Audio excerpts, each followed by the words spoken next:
श्री कृष्ण कहते हैं, सेहत से मौन का गहरा संबंध है।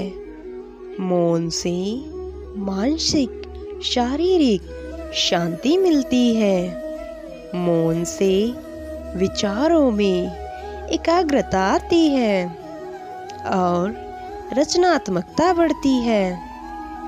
और इसीलिए जितने भी साधु संत या तपस्वी हुए, सबने मौन रहकर ही गुट ज्ञानों को प्राप्त किया। हमारे जीवन में एक नहीं बल्कि अनेक दुखों का कारण बोलना ही है क्योंकि हमारी समस्या यही है कि हम चुप नहीं रह सकते। हमेशा कुछ ना कुछ बोलते रहते हैं और आपके बोलने के कारण ही आधे से ज़्यादा दुख निर्मित होते हैं। परिवार में कलह कलेश का कारण भी हमारा बोलना ही होता है। आप जितनी भूख उतना ही भोजन खाते हैं, जितनी ज़रूरत हो उतना ही कार्य करते हैं, लेकिन क्या कभी आपने सोचा है कि आप कितना बोलते हैं?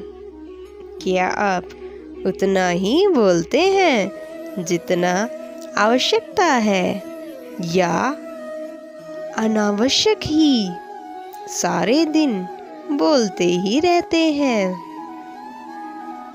इस बारे में कभी अकेले बैठकर ज़रूर सोचिएगा कि आज आपने दिन भर में कितना बोला और जितना बोला वो सही था या ज़रूरत से ज़्यादा बोला।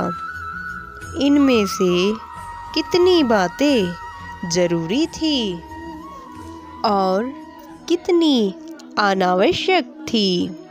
मनुष्य की प्रवृत्ति ऐसी है कि अपने मन में चल रही बातों को दूसरे को आवश्यक सुनना चाहता है और दूसरा भी आपके साथ ठीक वही काम करता है। ये बातें किसी अन्य या किसी तीसरे व्यक्ति से संबंधित हो तो सुनने या सुनाने का काम और दिलचस्पी से होता है। आप सभी फिर से बैठते हैं तो इन बातों को फिर से दोहराया जाएगा, फिर इन्हीं बातों को विचार कराया जाएगा। ये सुनने और सुनाने का माहौल जीवन भर चलता ही रहता है। और वैसे आप खो देते हैं अपना समय, अपना जीवन, अपनी सोच समझ और वो कीमती पल जिसमें जिया जा सकता है, जिसमें आनंद प्राप्त किया जा सकता है।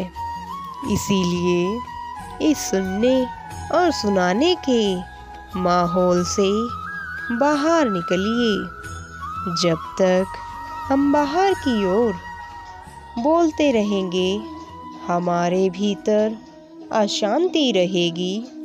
जिस दिन हम मन से चुप हो जाएंगे, तब हमारे मन से बाहर कुछ नहीं निकलेगा।